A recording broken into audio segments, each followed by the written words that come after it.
বিরতির পর স্বাগত। সাংবাদিক বাপ্পি রায়, তার উপর বিভিন্নভাবে আক্রমণ শানিয়েছিল কিছু দুষ্কৃতীরা, এমনটাই অভিযোগ।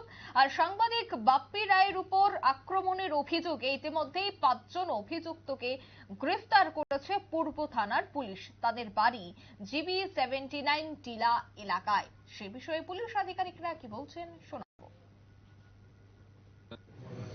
সবাইকে স্বাগত আমাদের থানাতে।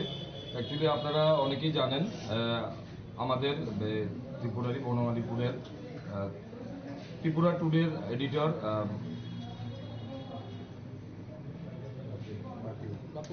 বাপ্পি রায়, উনি গাড়ি নিয়ে যখন এখানে আমাদের গণরাজ চমনি থেকে বাড়ি দিয়ে যাচ্ছিলেন, পেট্রোল পাম্পটা পার হওয়ার পর ডক্টর একেনাথের চেম্বারের সামনে, তো এখানে 4-5 জন ছেলে স্কুটি নিয়ে যাচ্ছিল বাড়ির দিকে, তেল ছিল না।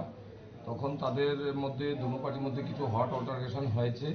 তখন ওই 5 জন ছেলে মিলে বাপিবাবুকে অ্যাসাল্ট করেছে, ওনার মাথায় আঘাত করেছে।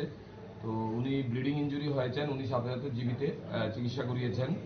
তো চিকিৎসা করার পর উনি আমাদের এখানে এসেছেন। আজকে প্রথমে জানিয়ে গেছিল 10 তারিখ রাত্রেবেলায়। তো আজকে উনি একটা রিটেন কমপ্লেন দিয়েছেন আমাদের কাছে আননোন অপরিচিত 5 জন অপরিচিত যুবকের বিরুদ্ধে, তাদের বিরুদ্ধে পদক্ষেপ গ্রহণ করার জন্য।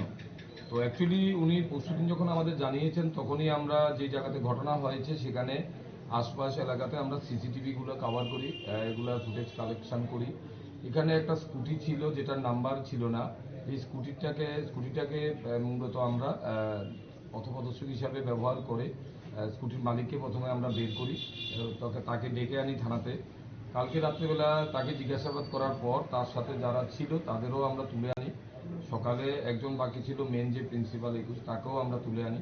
আনার পর জিজ্ঞাসাবাদ করার পর তারা বলে, তারা স্বীকার করে যে তাদের মধ্যে কিছু একটা নিজেদের দুনো পার্টির মধ্যে হটঅল্টারেশন হয়েছে। তখন তাদের মধ্যে থেকে একজন অত্রজিৎ দাস, তার হাতে একটা স্কুটির চাবি ছিল। এই চাবিটা দিয়েই বাপিবাবুর মাথায় আঘাত করে এবং উনি গুরুতর জখমপ্রাপ্ত হয় এবং ব্লিডিং ইঞ্জুরি হয়। তখন ওনাকে জীবিতে নেওয়া হয়েছে। তো আজকে আমরা তাদের 5 জনের বিরুদ্ধে আমরা একটা এফআইআর নিয়েছি থানাতে। তাদের নামগুলি হলো টিটন দেব, অত্রজিৎ দাস, দীপঙ্কর গুহ, সাগর দেব এবং জীবন সরকার। তারা সবাই আজকে আমরা তাদের কোর্টে প্রেরণ করা হবো, প্রেরণ করে মেডিকেল করানো হয়েছে। এখন তাদের কোর্টে আমরা পাঠিয়ে দেব। তাদের বয়সগুলো কিরকম? তাদের বয়সগুলি মেনলি 18 থেকে 21 বছর 4 জন, আরেকজন 32 বছর। বাড়ি সবাই 79 টিলা জিবি এলাকার লোক। উনি ওনাকে আঘাত করেছেন এবং ওনার একটা স্বর্ণের চেইন নিয়ে গেছেন।